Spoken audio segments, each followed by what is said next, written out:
우리가 한번 봤죠. 예비적 신앙, 이게 참된 신앙, 구원에 이를 만한 신앙이 아닙니다. 예비적 신앙은 다른 말로 말하면 우리가 자의적으로 노력해서 얻을 수 있는, 우리가 이성을 하나님이 주신 게 있어서 판단하고 생각할 수가 있습니다. 아, 해는 동에 떠서 서로 지는구나. 우리가 보고 관찰해서 알 수 있는 거죠. 그래서 반복된 우리의 사고, 생각, 개념 또는 이해력으로 받아들여서 가질 수 있는 그것 또한 믿음인데, 하나님의 아들 예수 그리스도, 우리가 얼마든지 연구해서 살펴보면 인정할 수 있습니다. 그런데 이것은 참된 신앙이 아니다. 왜냐하면 내가 출발해서 내 의지와 노력과 지식과 이성과 이해를 가지고 접근해서 알고 가기 때문에, 그래서 이런 사람은 참된 신앙을 갖기에 직전 단계에 있는 사람들이 상당히 많아요. 그래서 하나님이 정말인가 고민해보고, 예수님이 정말 하나님의 아들 맞나 생각해보는, 그래서 예비적이라고 말하는 것은 그 다음에 참된 신앙을 어떻게 해서 오죠? 참된 신앙이 되기 전에 예비적 신앙이 있는데, 참된 신앙은 어떻게 오죠? 성경을 통해서 성경을 읽고, 성경을 읽으면 무엇이 역사하죠? 역사를 합니까? 답이 다 버리네. 성령, 하나님의 말씀과 성령은 불가 분리입니다. 성령이 반드시 가면 어떻게 성령이 왔음을 합니까? 하나님의 말씀이 있음을, 내 안에서나 밖에서나 하나님의 말씀이 있는데 왜 그게 능력입니까? 라고 말할 때는 하나님의 말씀을 가는 곳에는 반드시 성령께서 역사하시기 때문에. 그래서 믿음은 어디서 나요? 들음에서 나고, 들으면 어디서 나요? 하나님의 말씀 가로 열고는 뭐가 있어요? 성령이 계시기 때문에. 그래서 하나님의 말씀이 들려지거나 읽히면은 성령이 역사하십니다. 그래서 안에 뭘 줍니까? 믿음을 줍니다. 그래서 이 믿음을 참된 신앙이라. 그래서 이렇게 참된 신앙이 를 이제 어떻게 우리가 우리 힘으로 분별이 됩니까? 성령이 안에 오셨어요. 내주하셨어요. 내주하니까 믿음을 줬어요. 저 사람 성령이 내줘서 믿음을 가졌네. 어떻게 알죠? 배를 쫙 가슴을 갈라가지고 살펴봐야 알 수 있습니까? 어떻게 알지요? 열매로 안다고 그랬죠. 열매가 뭡니까? 믿음이 있으면 열매가 무엇으로 나타납니까? 마음으로 믿어 의에 이르고 입으로 시인하여 구원에 이르는데 뭘 시인합니까? 입으로 하나님을 뭐라고 부릅니까? 아버지라, 나의 아버지라 부릅니다. 예수님을 뭐라 부릅니까? 나의 구원주라, 구세주라 부르게 되어 있습니다. 이게 시인에서 저분이 성령이 들어가 성령으로 말미암아 그 입에서 믿음의 고백이 나오는구나. 그래서 모든 예배 시간에 우리가 뭘 고백하죠? 사도신경이라는 신앙을 고백합니다. 신앙은 우리 입술로 한 게 아니라 내 안에 사실은 성령이 계시사 나로 하여금 나의 아버지로, 나의 주님으로, 우리를 인도해 주신 성령님으로 전부 고백하는 겁니다. 굉장히 귀한 거죠. 아무나 할 수가 없는 하나님이 계시야만. 그래서 참신앙은 성령의 역사로만 가능하고, 분별은 그렇게 주관적 고백으로 나타납니다. 객관적인 진리를 이해하는 것은 예비적 신앙이에요. 그런데 그 정도에서 머무르지 않고 이게 나의 주관적으로 갈 때는 저분에게 성령이 역사하셨구나, 성령이 안에 계시는구나, 이게 열매구나, 이렇게 한다는 겁니다. 다 주관적으로 고백하고 계시지요. 그래서 종종 그냥 우스갯소리입니다. 우리 교회는 아닌데 다른 교회 가면은 주로 기도하신 분들은 우리 장로님들이시잖아요. 장로님들이 기도할 때 나의 하나님이란 말 안 하고 하나님 뭐 이거 해주십시오. 저는 그분은 계속 제가 이제 고민이 돼. 이분이 주관적 고백을 안 하고 이성적으로 해서 이분이 정말 거듭난 거 맞아? 내 속에서 갈등을 하게 합니다. 우리 장로님들 그런 분이 안 계시지만 우리 아버지잖아요. 이렇게 고백하는 것은 여러분 절대 인간의 힘으로 불가능합니다. 나의 개인적인 아버지로 이야기할 수 있는 건 성령의 능력으로만 가능합니다. 돈으로 살 수 있는 게 아닙니다. 이게 우리는 그냥 너무 그냥 자주 써서 좀 아무렇지 않게 보이지만 그렇지 않더라. 그래서 예비적 신앙과 참 신앙. 그래서 예비적 신앙의 단계에서 얼마든지 넘어지거나 얼마든지 시험에 빠질 수가 있어요. 물론 참 신앙인이 시험에 빠지지 못한다는 건 아니에요. 그런데 악한 영이 참된 신앙을 갖고 있는 성령이 내주한 사람에게 악한 영이 들어올 수 있을까요, 없을까요? 예? 들어올 수 있습니까, 없습니까? 없습니다. 여러분, 없습니다. 불가합니다. 하나님이 계신 곳에, 빛이 있는 곳에 여러분 어둠이 존재할 거라고 보이십니까?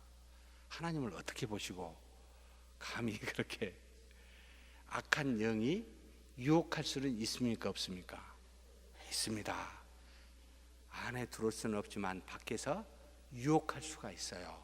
그래서 시험에 빠지지 말라, 주기도문에 시험에 들지 않도록 기도하는 건 우리 안에 계신 성령님이 있는데 마귀가 악한 영이 들어올 수 있다라는 말이 아니고 밖에서 우는 사자처럼 우리를 무서워하도록 위협하든지 달콤한 그 무엇으로 우리를 유혹하든지 외부에서 하나님의 소욕, 내 안에서 주시는 소욕에 따라 살지 않도록 자꾸 그렇게 유혹하는 것이 밖에 존재합니다.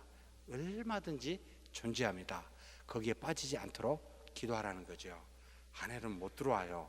그래서 우리의 영이 구원이 되었는데 구원이 된 우리의 영이 악한 영이 들어와서 우리의 영이 지옥으로 떨어질 수가 있어요, 없어요? 없어요. 제발 불가해요. 이걸 왜 이렇게 한국에 있는 성도님들은 막 귀신이 들랑달랑 거린다고 생각을 많이 하는지 모르겠습니다. 안 그렇습니다. 여기 앉아서 예배 시간에 졸면은 악한 영이 들어온 걸까요? 아니면 어젯밤에 잠을 못 자서 그러신 걸까요? 제발 기침 걸리셨습니까? 악한 영이 들어온 걸까요? 아니면 어제 이불 안 덮고 자서 그런 걸까요? 제발 악한 영하고 그만 좀 결부시키십시다. 그런 게 있어요. 악한 영이 들어갈 수 있는 사람은 누구죠? 그 안에 하나님이 없는 사람. 누구겠습니까? 믿지 않는 사람입니다. 그럼 이리 물어봐요. 믿지 않는 사람은 전부 악한 영이 있을까요, 없을까요? 너무 답을 정확하게 해요. 깜짝깜짝 놀랍니다. 전부 아닙니다. 악한 영은 우리보다 훨씬 뛰어납니다. 지혜롭게 자기 소속에는 굳이 들어갈 이유가 없습니다. 필요할 때 들어가요. 그래서 얼마든지 자기의 어둠의 세력으로 갈 수 있습니다만 여러분 믿지 않는다고 다 악한 영이 있다고 생각하지 마십시오. 그래서 무조건 귀신아 나가라 말하고 이렇게 쫓아내지 마세요. 없어요 거기에. 네?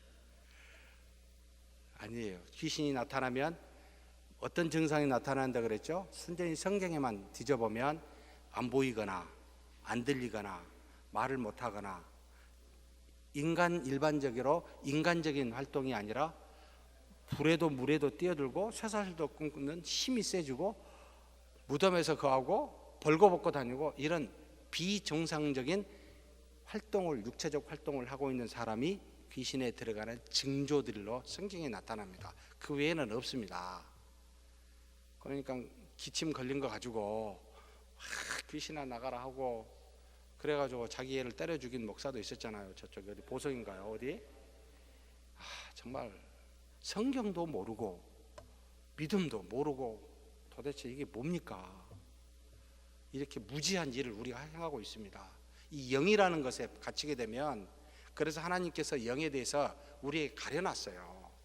너무 알면 안 좋을 것 같다고. 육체적으로 보고 아는 것에 하나님이 주신 것들이에요. 이성적으로 판독 가능하도록 주셨습니다. 모르도록 하는 것은 하나님이 알 필요가 없어서 안 준 겁니다.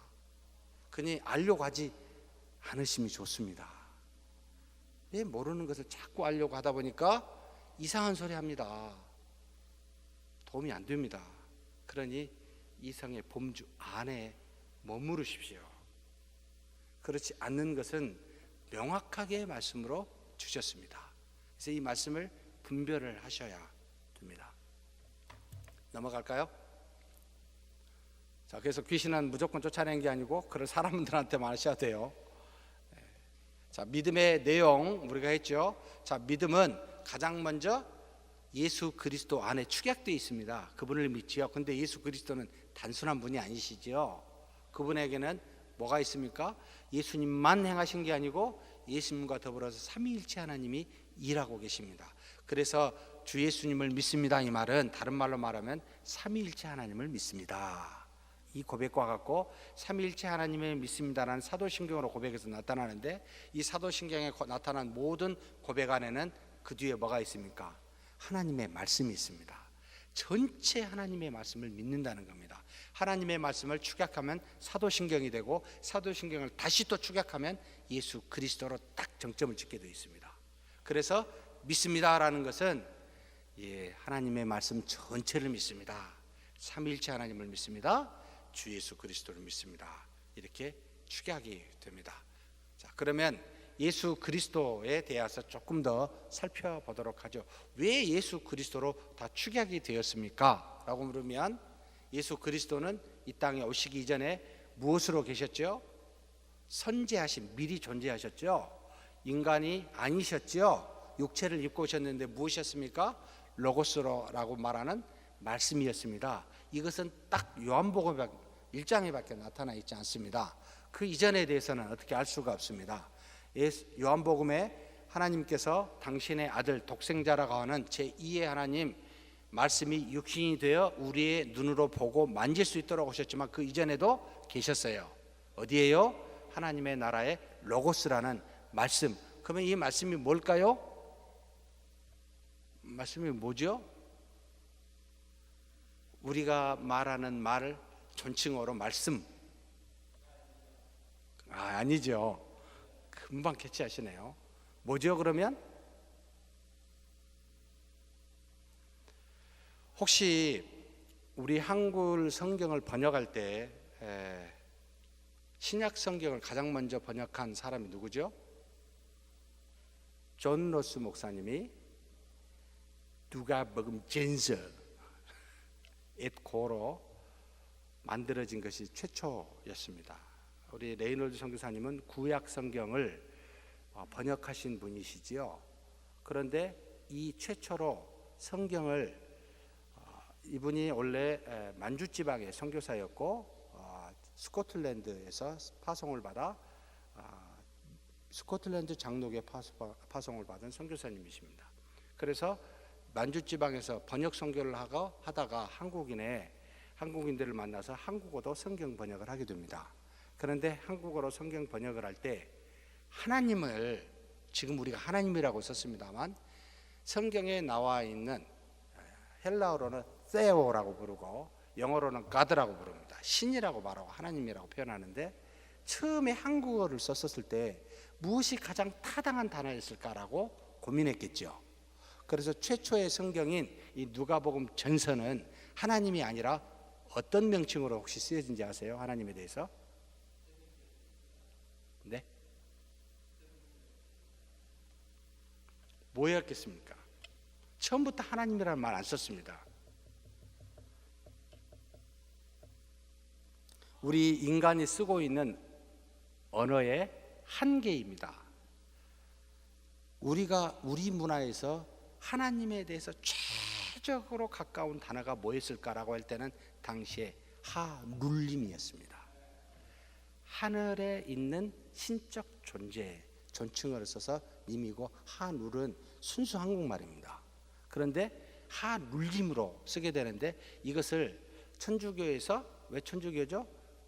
말 그대로 하늘천에 있다가 주인 주자 천주, 정확하게 하면 하늘님이 맞아요. 그래서 그들은 천주라고 부릅니다. 처음에 번역된 성경이 그렇게, 하늘의 주인이 어찌 보면 맞는데 땅의 주인은 아닌가요? 우주의 주인은 아닌가요? 이 단어가요, 생각보다 처음에 성경이 우리에게 들어왔을 때 우리의 문화 속에 그 하나님의 단어를 사용할 때 굉장히 애로사항을 느껴요. 어려움을 느껴요. 그래서 나중에 아무리 생각해도 하나님이 맞겠다라고 그래서 바꿨습니다. 여러분, 이 하나는 무슨 뜻일까요? 그렇게 말할 줄 알았어요. 반만 맞아요. 여러분 혹시 한국어로 옹근 하나라는 거 아신 분?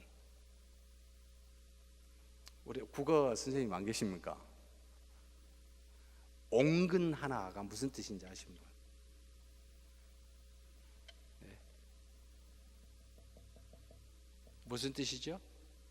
하나라는 숫자의 개념보다는 전체라는 뜻입니다. 모든 것을 커버하고 있는 전체라는 뜻으로 그 옹근 하나에서 하나를 갖다 썼습니다. 그러면서도 한 분이라는 의미도 들어가고 전체라는 의미로 들어갔어요. 그래서 나중에 이걸 바꿔요. 참 지혜롭죠? 안 그렇습니까? 마찬가지로 요한이 하나님에 대해서 로고스라는 개념을 이 땅에 계신 것은 예수 그리스도인데 그 이전에 계신 하나님에 대해서 표현을 할 때 무엇이 적당한 단어일까라고 자신들의 문화 속에서 최고의 단어를 뽑아 쓰는 게 로고스예요. 그러면 로고스는 당시에 우리의 지금의 말로 말씀이 돼요. 그 말씀이 단순히 버벌이라는 뜻이 아니라 원리, 원칙, 법칙 이런 걸 다 포함하고 있는 내용이 로고스라는 의미입니다. 그래서 모든 만물이 자연에 원칙이 있고 법칙이 있다? 그건 누가 줬어요? 그것은 제2의 하나님의 속성이라는 거예요. 이해가 되시나요? 굉장히 깊습니다, 사실은. 근데 우리 인간이 가지고 있는 언어나 이성의 한계 때문에 그래서 하나님의라는 용어를 쓸 때 하나일 수밖에 없는 게 아니고 굉장히 많을 수밖에 없습니다. 하나로는 표현할 수가 없습니다, 하나님에 대해서. 그분의 속성에 대해서 뭔가를 말하려고 할 때마다 너무나 다양한 것이기 때문에 뭐라고 표현할 수 없어서 여러분 주기도문에 뭐라고 나오죠? 예? 하나님의 이름이 뭐하다고요? 거룩히 여김을 받으시오며. 왜 이렇게 쓴지 아세요? 너무나 많아요. 이 세상에 있는 것과는 완전히 구별되어 있는 분이에요. 그분을 갖다가 쓰는 용어가 너무 많은데 다 틀어서도 도저히 담을 수가 없습니다. 완전히 구별되신 분입니다라고 표현하는데 그 표현 용어가 하나님의 이름이 거룩히 여김을 받으시오며라고 표현하는 겁니다. 근데 이걸 왜 내가 지금 하고 있지? 죄송합니다. 제가 머리가 나빠가지고 막 가다 보면 길을 가다 보면 제가 원래 길에서 어디서 왔는지 잊어버립니다. 여기 계신 분들이 저를 잘 인도해 주셔야 됩니다. 저기 써 있어서 참된 하나님과 참된 인간이다. 예수님이 이 땅에 오시기 전에 사랑하는 성도 여러분 하나님이셨습니다. 로고스라는 제2의 이름을 갖고 계셨습니다. 다 할 수가 없습니다. 그런 정도로 이해하고 그냥 우리는 그렇다라고 넘어갈 뿐입니다. 그 온전하신 하나님이 로고스로 계시다가 인간으로 오셨습니다. 그래서 예수 그리스도를 보면 참된 신임을 알게 되고 참된 인간임을 동시에 보게 됩니다. 이와 같은 존재는 전무후무합니다. 만물을 만드시고 그리스도가 이 땅에 오셔서 지금까지 예수님 외에는 어떤 경우에도 이와 같은 것을 봐본 적이 없습니다. 참된 인간과 참된 신으로 이 땅에 오셔서 우리로 하여금 앞으로 믿는 자가 어떻게 된다는 것을 정확하게 보여주고 있는 상태. 하늘의 것과 땅의 것, 신과 피조물이 신의 영역인 영의 것과 우리 인간의 영역인 육의 것이 온전한 결합을 이루어 연합을 이룬 상태. 신비합니다. 무엇으로 표현할 수 없어서 우리는 미스테리우스라는 표현을 쓰는데 인간의 이성으로 넘어있는 신비라는 말을 그래서 씁니다. 우리가 이해는 불가능하다는 거예요.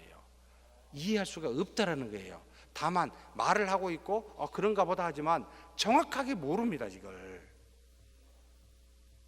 그래서 신비하도다, 신기하도다라고 말하고 그분에 대해서 참된 하나님이요 참된 인간. 그래서 그리스도를 보면 여러분 정답이 다 그 안에가 있습니다.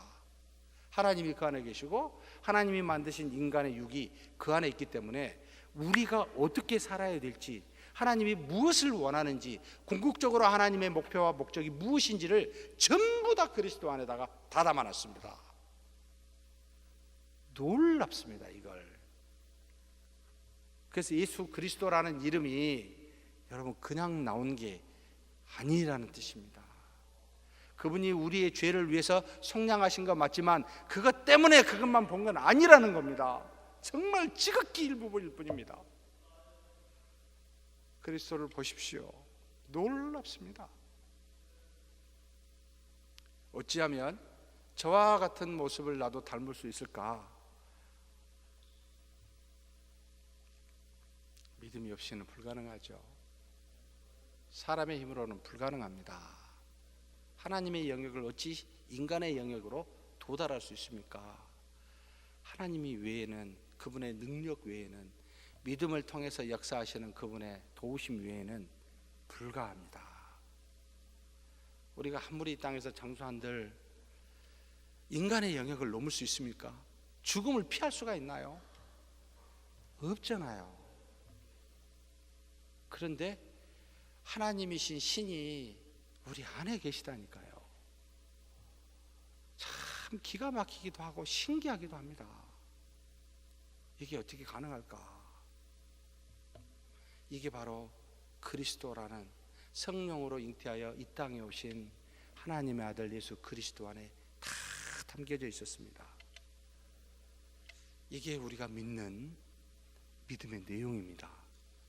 예수 그리스도 삼위일체 하나님과 모든 것이 안에 쓰여져 있습니다. 성경을 믿습니다.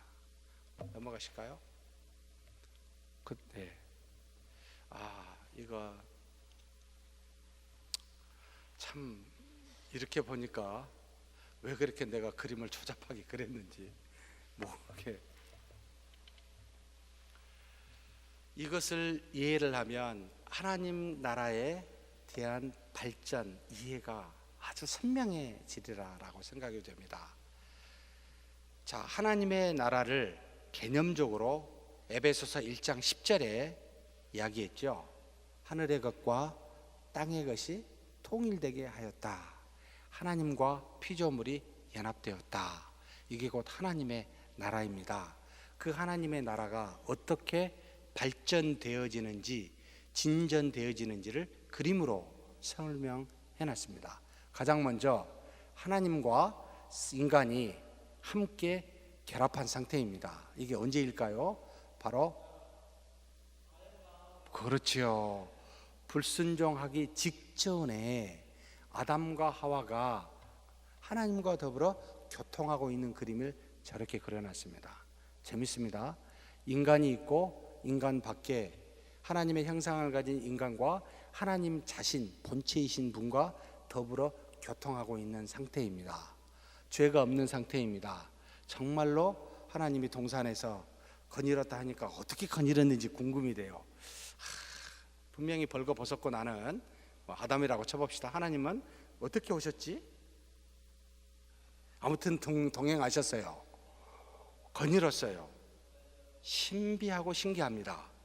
그런데 하나님이 안에 계십니까? 밖에 계십니까? 자, 이 개념이 굉장히 중요합니다. 하나님과 더불어 교통하는 방식인데 아담과 하와 안에 하나님이 계셨을까요? 아담과 하와 밖에 하나님이 계셨을까요?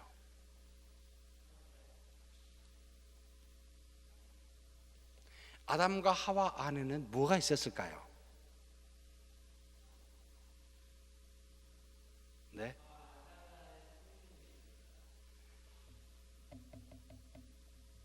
하나님이 처음에 우리를 만드셨을 때 흙으로 육체를 만드셨고 그 코에 뭘 집어넣으셨죠?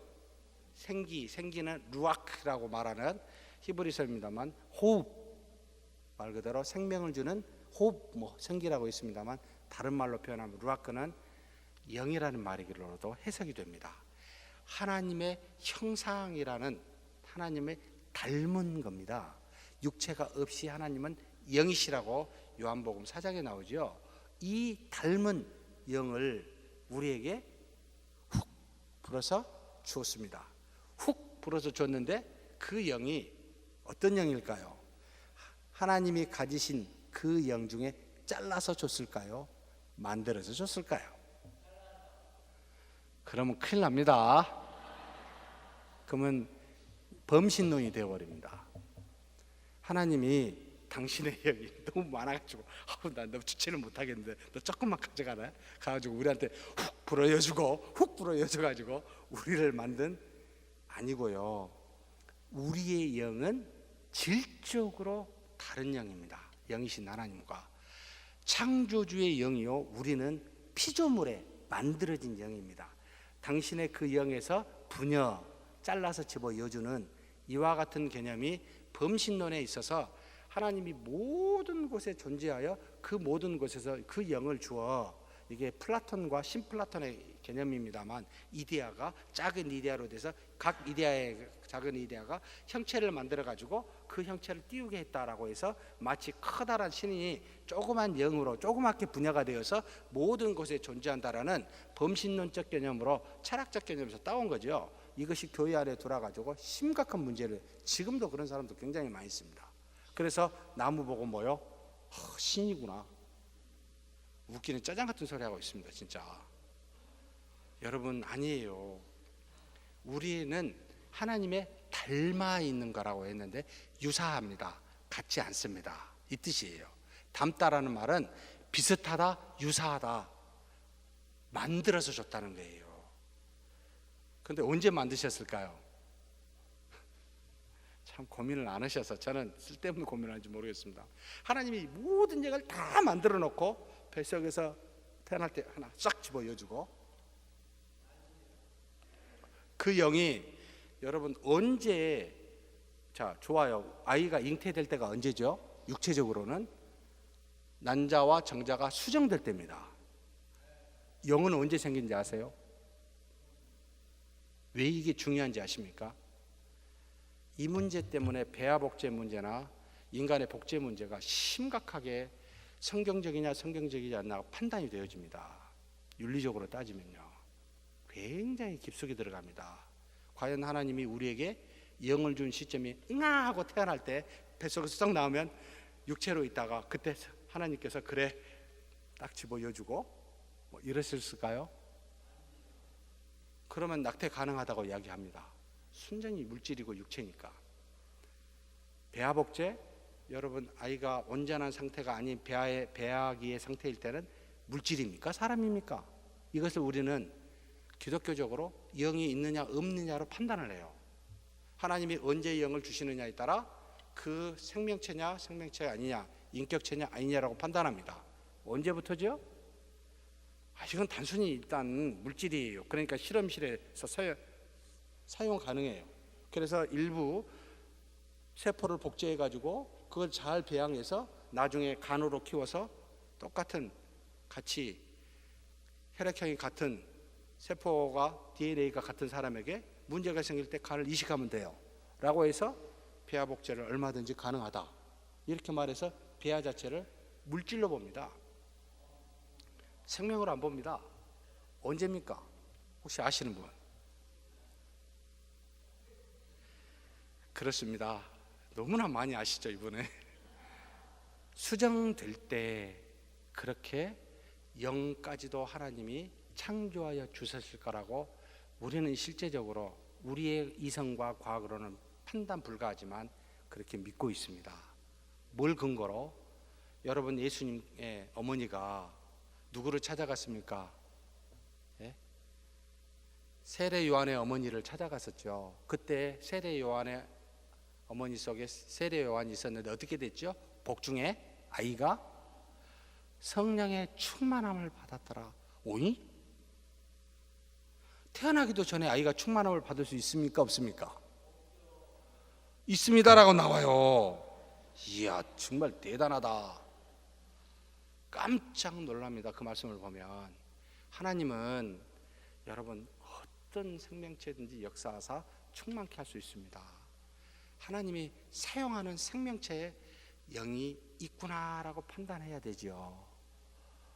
과학적으로 배아 복제를 할 수 없는 시간이 언제라고 이야기하죠? 2주를 이야기합니다. 이것은 영국의 생명의 법 때문에 세계적으로 이걸 통용하는데, 이 사람의 생명체냐 아니냐를 수정된 그게 그 척추가, 사람의 척추가 눈에 보이면 이때부터 우리가 인격적인 인간이다, 생명체다라고 하고, 그 전에는 아니다, 물질이다 라고 판단해서 그 이전 14일 이전에는 실험용으로 사용하자, 실험으로 사용하기 위해서 그렇게 법을 만들어 놨어요. 근데 제가 의문이 듭니다. 이걸 우리나라나 모든 세계가 갖다가 쓰고 있습니다. 한번 물어보십시다. 여러분 혹시 14일 날 읊다가 갑자기 척추가 팍 생길까요? 간호학 하신 분 많이 계시죠? 읊다가 14일 날 되면 짱 하고 척추가 생기고 눈에 보입니까? 저는 굉장히 약해가지고 분명히 14일 갖고는 안 됐을 거라고 생각이 돼요. 저는 한 20일 정도 돼야 아마 생겼을 거라고 보이거든요. 건강하신 분은 10일 날도 생길 수 있습니다. 그리고 생긴다는 게 어떻게 유기적인 것이 단번에 생깁니까? 차근차근 그 형체가 진행화가 되고 발전되어서 형성되는 거 아니겠습니까? 어떻게 14일이라는 날짜로 끊어서 생명이요 물질이요 라고 판단 가능하겠습니까? 이런 것들에 대한 개념이 바로 수정 때부터 하나님께서 기독교 윤리적으로 영을 주사, 그때부터 온전한 생명이요 사람이요 인격체다라고 우리는 믿고 있습니다. 그래서 그 생명체에 대해서 어떤 경우에도 몇 가지 경우가 있습니다만 낙태를 하거나 실험에 참여하여 죽이거나 하는 것에 그래서 반대하는 겁니다.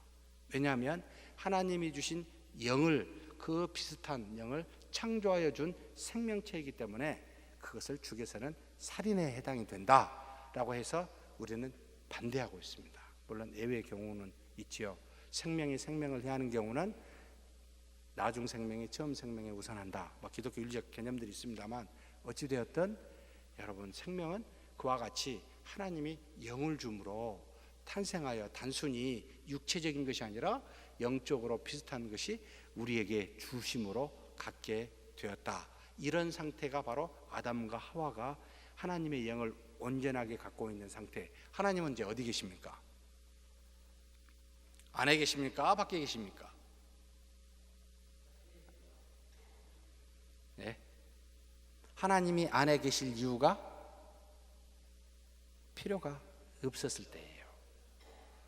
하나님이 밖에 계시면서도 불순종하지 아니하여 내 안에 있는 하나님의 형상 그 영이 내 육체를 통해 fully 충만하게 드러나기 때문에 그래서 하나님과 밖에서도 교통이 가능한 상태입니다. 그래서 와서 내 영과 연합하여 내 영을 들어서 다시 세울 이유가 없습니다. 불순종하기 이전에 온전한 상태, 하나님이 보시기에 좋은 상태였기에 그래서 밖에 계신 하나님과 하나님의 형상을 갖고 있는 인간이 함께 동산에서 교통하고 건인 상태가 첫 번째 그림입니다. 하나님의 나라입니까? 아닙니까? 하나님의 나라입니다.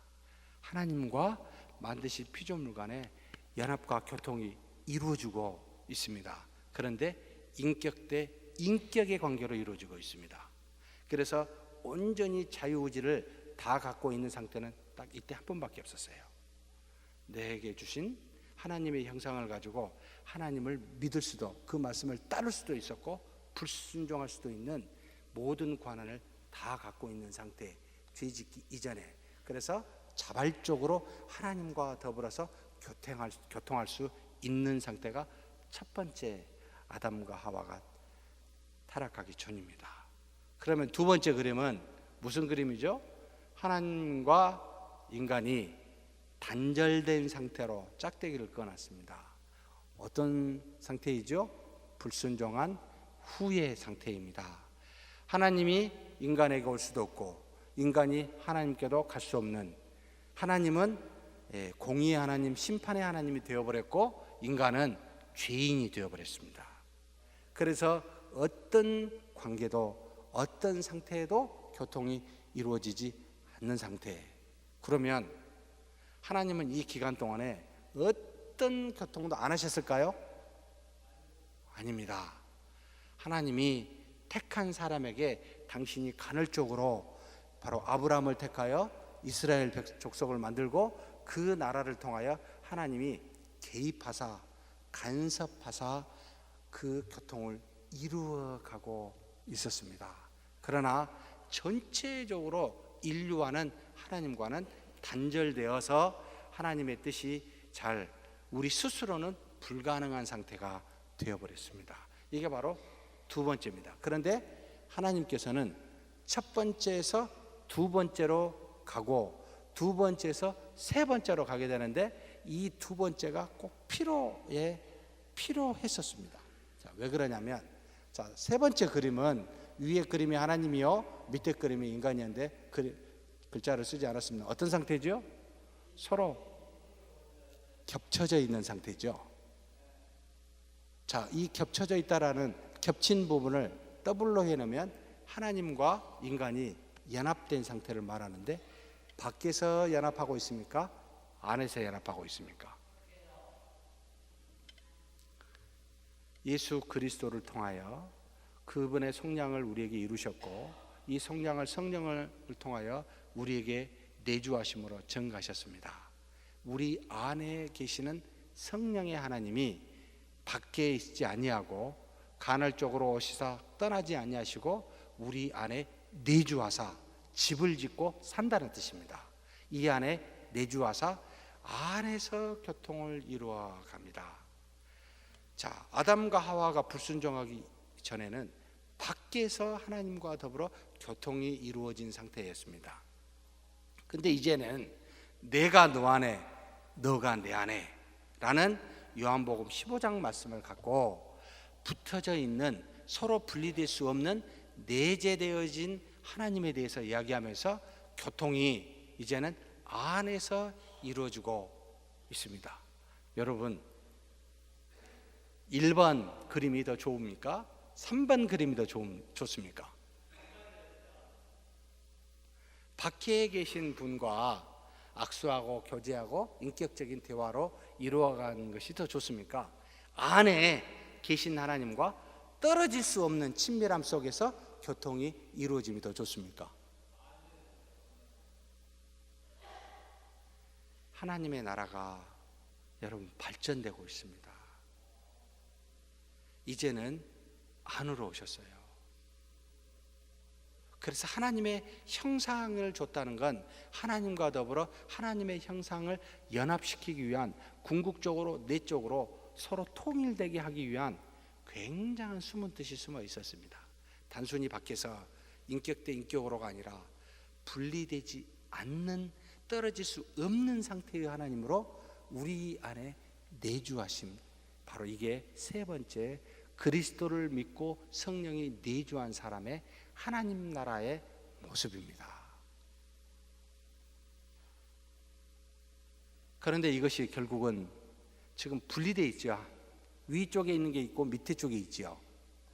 하나님이 위쪽에 있고 밑에 사람이 있습니다. 이게 지금 현재 우리의 상태인데 하나님과 우리가 네 번째 그림으로 서로 하나가 된 네 번째나 다섯 번째는 같은 그림입니다만 하나님과 사람과 모든 피조물이 서로 하나님 안에 있는 상태를 표현하고 있는 말인데 사실 네 번째나 다섯 번째는 같아요. 그런데 이 네 번째나 다섯 번째는 언제 이루어지죠?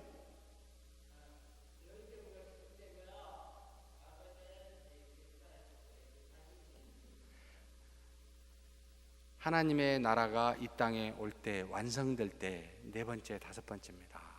그러기 전에는 세 번째 그림을 우리가 지금 갖고 살고 있습니다. 세 번째 그림은 하나님의 뜻과 우리의 소욕이 일정 부분 겹쳐서 그 안에 이루어진 부분이 있는가 하면은 내 소욕은 소욕대로 죄를 짓는 것이 있고 하나님의 소욕은 하나님의 소욕대로 상관없이 분리된 상태가 함께 공존하고 있습니다. 연합함에도 불구하고 아직 우리가 바로 로마서 7장의 말씀처럼 오라 나는 공고한 사람이로다. 이 사망의 몸에서 누가 나를 건져내려 하면서 나 외에 내 속에 또 다른 나가 있는데 바로 육체의 소욕으로 나를 하나님의 소욕에서 자꾸 벗어나게 하는 이와 같은 하나님과 상관없는 예습관을 가지고 있는 육체의 소욕이 남아 있습니다. 일정 부분 하나님이 우리 안에서 내주하사 그 교통으로 그 믿음으로 사는 것이 있는가 하면 어떤 영역에서는 도저히 하나님의 영역이 아닌 인간의 소욕으로 따라 사는 영역이 존재하더라는 거예요. 그래서 사도 바울도 이 신앙적인 개인의 문제 때문에 내가 공고하다라고 이야기합니다. 심란하다는 거예요. 하나님을 알고 하나님의 자녀인데 도대체 이게 안 따라지고 왜 자꾸 내 소욕대로만 가냐라고 생각해서 정말 돌아버리겠다라고 생각하는 표현입니다. 공고한 사람이로다. 이게 바로 세 번째 현재 우리의 상태입니다. 하나님이 비록 떠나시지 아니하지만 내 안에 내주하시지만 아직도 이 육체가 십자가에 못 박혔음에도 불구하고 그 못 박히지 않고 살려두는 나, 그래서 계속해서 육체의 소욕으로 나를 이끌어 내 안에 계신 성령의 소욕에 연합되어진 상태에서 따라가지 않고 육체의 소욕으로 가게 하는 일들이 종종 생깁니다. 언제 잘 생길까요? 교회에서 예배를 드리고 성경 공부를 하고 믿음의 형제 자매들과 교제하며 구역 예배 드리며 교통할 때는 잘 안 생기는데 언제요? 옆에서 누군가 죄를 질 때요. 누군가 화를 확 내면은, 누군가 나에게 지적하면 금세 그냥 나도 확 바뀌어버립니다. 육체의 소욕이 싹 올라옵니다. 속으로 막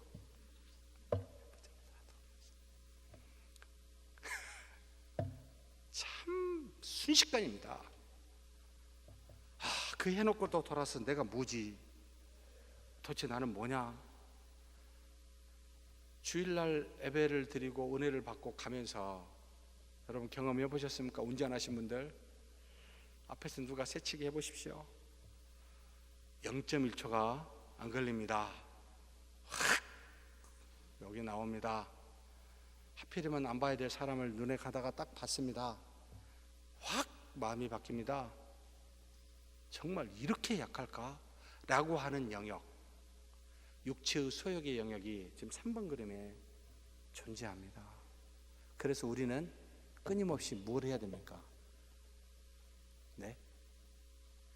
4번처럼 완전하지 않는 상태이기 때문에 끊임없이 뭘 해야 됩니까? 말씀과 기도로 거룩하여 지라라고 하는 이 명령이 그래서 필요합니다. 저 인간만이 갖고 있는 영역을 좀 줄여야 되잖아요. 겹쳐있는 영역을 확 늘려야 되잖아요. 이 거룩함을 늘리려면 계속해서 내가 말씀 보고 기도하지 않으면 순간 올라옵니다. 그런 환경이 안 생기면 좋은데 환경이 생기면 순식간에 올라와 버립니다. 0.1초가 안 걸려요. 의지를 다 하지 않아도 돼요. 근데 왜 이렇게 하나님의 말씀을 따르려면 의지를 다 해야 되는지 모르겠습니다. 좀 불공평해요. 죄를 짓기는 너무 쉽고 의를 따르기는 너무 어려워요. 그런가요? 무엇이 없기 때문에? 예? 믿음이 없으니. 믿으면요 하나님의 능력이 그 믿음을 통해 나타나기 때문에 내 힘으로 안 됩니다. 정말 여러분 해결하고 싶은 건 많잖아요. 우리 교회 지금 저도 해결하고 싶은 게 너무 많은데 인간의 힘으로 불가하다는 걸 느끼시죠? 하나님의 능력이 필요한데 뭘 통해서요? 나와 연합하고 계신 하나님을 믿는 믿음을 통해서요. 이 영역이 연합된 영역입니다. 이것을 계속해서 이야기합니다. 육체는 하나님과 상관도 없고 기쁘시게 할 수 없다. 오직 영으로만 하나님을 기쁘시게 할 수 있다. 그 영이 뭡니까? 하나님과 성령과 우리 연합된 상태 아닙니까? 믿음이라는 뜻입니다. 이 믿음으로만 가능하다. 계속해서 가르쳐주고 있는 게 세 번째 그림입니다. 믿음으로만 하나님께 나아갑니다. 모든 일은 그것으로만 가능합니다. 라고 말하는 이유, 정말 믿음은 만병통치약입니다. 장담합니다.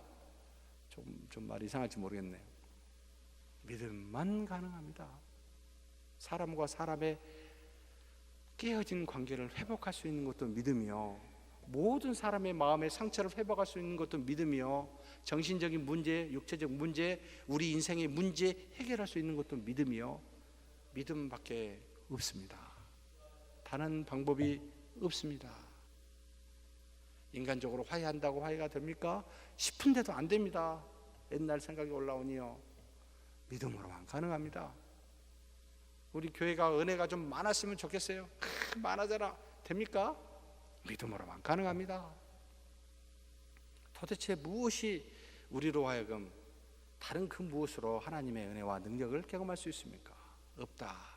정확하게 하나님의 나라는 바로 우리에게 저렇게 가르쳐주고 있습니다. 하나님과 인간 아직은 완성이 안 됐어요. 그런데 네 번째, 다섯 번째가 완성된 상태가 됩니다. 이 날이 곧 와요.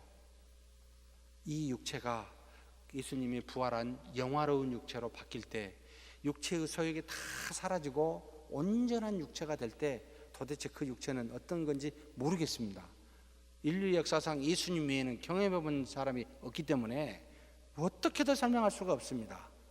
눈물도 없고 고통도 없고 애통도 없다고 이야기하는데 도대체 그 육체는 뭘까? 참 신기합니다. 그런데 분명한 건 성령의 하나님이 주인이 되고 드디어 육체가 자기의 모습으로 돌아가는 거죠. 순수한 수단으로 가는 겁니다. 하나님의 영광이 그대로 드러난 상태. 그래서 이 육체가 주인이 되지 아니하고 하나님이 주인이 된 상태, 온전한 상태, 영화로운 상태, 배고픔이 없는 상태. 그거 정말 어떤 건지 정말 기대가 됩니다. 빨리 왔으면 좋겠습니다. 정말 빨리 그런 육체를 갖고 하나님과 더불어 살았으면 좋겠습니다. 이걸 생각하면 생각할수록 재림이 정말 좀 빨리 좀 왔으면 좋겠다는 생각을 안 할 수가 없습니다. 어떻게 내 세대에 좀 오시면 안 되겠습니까? 이런 기도를 하게 됩니다. 내가 죽기 전에 오면 더더욱 좋고 빨리 죽어 또 좋은 것 같고 이런 생각이 들어요. 실제적으로요. 왜요? 저 나라가 정말 그립기 때문입니다. 정말 막 보고 싶지 않은 게 너무 많고 경험하고 싶지 않은 게 세상에 너무 많습니다. 이거 좀 확 좀 떠나버리고 싶은데 마음대로 안 됩니다. 믿음으로 이겨나야 되는데 그날을 바라는 것이 뭐다? 소망이구나. 그래서 그리스도를 믿으면 반드시 그리스도께서 말씀하신 바가 확실하게 되겠다는 것을 믿고 기다리는 걸 소망이라. 그래서 소망은 단순히 미래가 오십시오가 아니고 여러분 정확하게 그리스도를 믿고 말씀을 믿으면 반드시 소망하게 돼 있어요. 그 나라를요. 그보다 더 좋은 것이 세상에 없기 때문에요. 그러면 그 나라가 오기 전에 무엇을 하겠습니까? 네? 안 왔어요. 아직. 어떻게 해야 됩니까? 믿음을 가지고 소망을 향하여 나가지만 지금 뭘 할까요? 내게 있는 믿음을 나타냅니다. 외적으로 나타낸 걸 뭐라 그랬습니까? 사랑이라. 그래서 믿음과 소망과 사랑은 순서적으로 나옵니다. 소망이 앞에 있지 않아요. 반드시 믿음이 앞서고 믿음 다음에 소망이 오고 소망 다음에 사랑이 옵니다. 그래서 무엇이 최고라? 에이, 처음 틀렸다. 무엇이 최고입니까? 사랑이 왜 최고라 했습니까? 반드시 세 번째 오니까 믿음과 소망이 있어야만 사랑이 가능합니다. 사랑하고 싶어도 안 됩니다, 여러분. 믿음이 없이도 안 되고 소망이 없으면 이 땅에서 여러분 사랑을 베풀어 주지 않아요. 그래서 믿음과 소망을 가지면 그제서야 사랑이 오니까 사도 바울 선생이 고린도 교회를 향하여 사랑이 최고니라 너희가 사랑을 베푸느냐? 그 말은 너희가 믿음이 있도다 소망을 갖고 있도다 라고 이해하기 때문에 그렇습니다.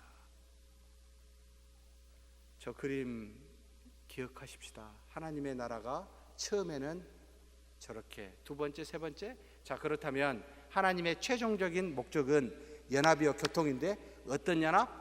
인격 대 인격으로 밖에서의 연합이 아니에요. 처음부터 그 계획을 세운 건 아닙니다. 온전하게 하나가 되는 연합이었습니다. 분리될 수 없는 연합을 하나님은 꿈꾸고 그 하나님의 나라를 향해서 창조부터 지금까지 그리고 마지막 완성 때까지 그분은 계획대로 진행해 가고 계십니다. 믿으십니까? 지금 어디쯤 왔을까요? 다 왔을 거라고 저는 믿고 싶어요. 여러분도 그러십니까? 그렇게 믿는 저와 여러분이 되기를 주의 이름으로 축복합니다.